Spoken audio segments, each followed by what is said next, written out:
적당한 가격에 살 수 있는 멋진 드레스워치 난제 중에 하나입니다. 오늘 보여드릴 시계는 너무 유명한 모델이라 스문구석이라고 얘기하긴 민망하지만 파랑새는 멀리 있지 않다고 하죠. 매일 스쳐 지나갔던 모델일 겁니다. 론진의 플래그십 헤리티지입니다. 최근에는 같은 라인에서 문페이지 모델이 너무 예쁘게 나오면서 이 시계가 묻힌 감이 없잖아 있는데, 그래도 저는 그 시계만이 가진 어떤 독자적인 매력은 이 시계가 더 크게 가지고 있다고 생각합니다. 가격 또한 출시된 지 오래된 모델인 만큼 중고로는 훨씬 저렴하게 구할 수 있고요. 먼저 이름부터가 플래그십 헤리티지죠. 플래그십은 기함, 그러니까 배가 여러 대 있으면은 대장격이 되는 배를 얘기하는 건데요. 그만큼 프라이드를 가지고 만들었던 론진의 1950년대 모델이 기원이 됩니다. 동시대의 오메가로 치면은 시마스터 같은 메인 라인업을 부르는 명칭이었는데, 이 시계는 옛날에 어떤 특정 모델을 복각했다기보다는 몇 가지 특징적인 점들을 물려받았습니다. 첫 번째가 금빛의 금속 인덱스, 이게 상당히 부각된 시계라는 공통점이 있고, 또 케이스 크기에 비해서 조금 부실하다고 볼 수 있는 간연인 러그, 마지막으로는 케이스백에 들어간 에나멜 엠블럼, 이것 때문에 이 시계를 좋아하시는 분들도 많죠. 이 정도가 있겠습니다. 제가 첫 번째로 얘기하고 싶은 거는 색상이 주는 성숙함이 있다. 우리가 100만원대, 200만원대 중고시계라 할지라도 드레스워치를 구하다 보면 클래식하고 고급스러운 느낌보다는 좀 캐주얼한 느낌의 시계가 대부분입니다. 어른에게 선물을 하거나 내가 나이 들어서까지 어울릴 수 있을까, 그 조건에 부합하는 시계가 많이 없어요. 반면에 이 시계는 이따가 얘기할 디자인적인 요소들도 굉장히 클래식하지만 저는 이미 색감에서부터 끝나 있다 이렇게 생각하는데, 다이얼의 모든 금속은 금빛이고요. 다이얼 컬러는 크림색입니다. 금통처럼 보이기 위해서 케이스 도금을 했다거나 그러지 않았는데도 다이얼만으로 중후하고 고급스러운 느낌을 줄 수 있는 거의 유일한 조합이 아닐까. 그리고 이 시계가 드레시하긴 하지만 케이스나 러그 같은 부분들을 이따가 살펴보게 되면은 옛날 시계의 투박한 느낌까지도 동시에 가지고 있기 때문에 그렇게 마치 세월이 담긴 것 같은 분위기에 이 컬러가 또 일조를 하는 것 같습니다. 지금은 많이 사용하지 않는 금빛 인덱스에 좀 시간이 묻어서 누래진 것 같은 크림 다이얼이 말이죠.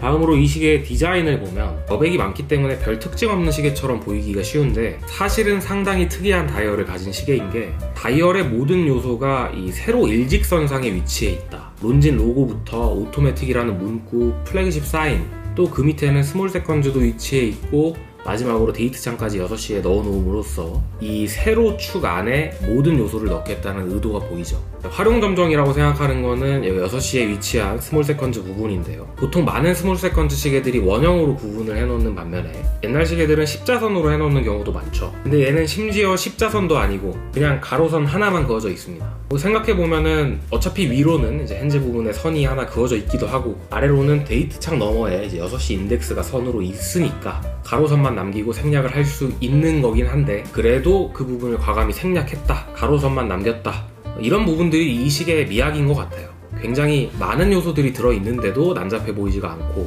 21세기 시계답지 않게 무심하고 담백한 맛을 가지고 있는, 사실 그래가지고는 21세기의 시계 시장에서 선택을 받기가 굉장히 쉽지 않기 때문에 그런 시계가 많이 없는 건데, 벌써 연간 한 1조 매출을 할 때니까 그 정도로 볼륨이 크고 모델이 많은 브랜드니까 이런 모델도 만들 수 있었던 게 아니었나. 다만 이 시계에서 크게 호불호가 갈릴 수 있다고 생각하는 점은 입체적이진 않죠. 굉장히 평면적인 디자인이라는 건데요. 케이스를 보시면은 이 시계가 38.5mm, 그러니까 드레스워치로는 절대 작은 사이즈가 아닌데 베젤까지도 굉장히 얇은 편입니다. 거기다가 아까 말씀드렸듯이 러그도 되게 올드해요. 부실합니다. 그만큼 다이얼 면적이 커 보일 수밖에 없다는 건데, 그 다이얼이 방금 말씀드렸듯이 이 세로선에 몰려있다. 세로선에 몰려있다는 거는 중앙 밀집이 됐다는 거니까 여백이 좀 많죠. 거기다가 특별히 입체적인 요소가 다이얼에도 케이스에도 없어요. 그렇다 보니까 시계가 굉장히 평면적으로 보입니다.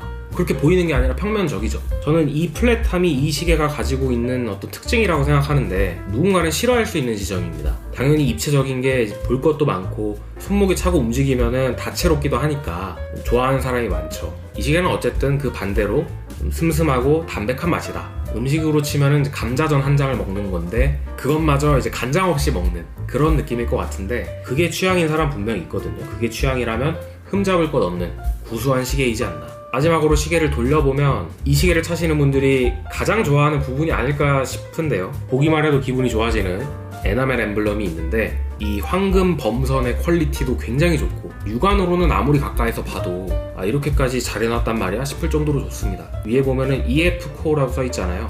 론진의 창립자 이름이 어네스트 프랑시옹이기 때문에 이제 EF인 거고, 론진이라는 브랜드의 시작 자체가 이제 그 당시에는 가내 수공업으로 자기가 잘 만드는 파츠를 집집마다 만들어서 그걸 한데 모아서 하나의 시계로 조립을 하고 이런 방식으로 비효율적인 생산을 했던 거죠. 그러던 때에 그거를 어네스트 프랑시옹이라는 사람이 아예 공장을 지어가지고 우리 집에서 따로 하지 말고 여기 모여서 조금 더 효율적으로 생산을 해보자, 이러면서 론진이 시작된 걸로 알고 있습니다. 그 공장의 이름이 론진이었기 때문에 이제 지금 브랜드명은 론진이 됐지만, 당시 회사 이름은 또 어네스트 프랑시옹 컴퍼니, 줄여서 EF코였다고 해요. 우리가 빈티지 50년대 론진 플래그십 시계들을 봐도 엠블럼에 EF코가 써있지는 않거든요. 이거는 론진이 이 시계를 만들면서 확실히 어떤 프라이드, 역사적인 자부심을 주기 위해서 신경 쓴 부분이 아닐까 싶네요. 이 시계에 들어가는 무브먼트는 메탈을 베이스로 해서 파워 리저브를 약간 더 늘린 론진의 615라는 무브인데, 이 무브먼트를 우리가 이제 보게 되면은 미관상 그렇게 예쁘진 않습니다. 굉장히 단순하게 생겼기 때문에 그거를 굳이 또 뭐 로터에다가 데코를 해가지고 시스루백을 뚫어놓는 것보다는 지금 이렇게 엠블럼이 들어간 솔리드백이 저는 훨씬 더 멋있는 것 같고요. 심지어는 이게 별로 돌출되어 있지도 않아요. 그래서 착용감을 해치지 않기 때문에 케이스백을 꾸미는 굉장히 좋은 방법인 것 같아요. 물론 론진처럼 넣을 게 있어야 이런 것도 하는 거긴 하지만요, 사실 이 시계는 제가 옛날에 아버지께 선물로 드렸던 시계입니다. 그때도 많은 고민을 해서 골랐던 건데, 결과적으로는 론진의 대표적인 모델을 골랐던 거니까 내가 너무 그래도 시계 좋아한다고 하는 사람인데 크게 별난 거 없는, 어떻게 보면은 좀 성의 없어 보이는 선택을 한 건가? 이렇게 생각을 하기도 했습니다. 눈에 띄는 디자인도 아니고 시계인들 입장에서는 크게 흥미로운 부분도 없고 자랑할 거리가 있는 독특한 시계는 아니겠지만, 기본이라는 것도 있는 거잖아요. 단순한 요소들로 이렇게 무심하게 멋을 내는 게 결코 쉬운 일이 아니라고 생각하거든요. 너무 인위적이지 않게 클래식과 올드를 표현한 등잔 밑에 숨어있던 시계라고 생각합니다.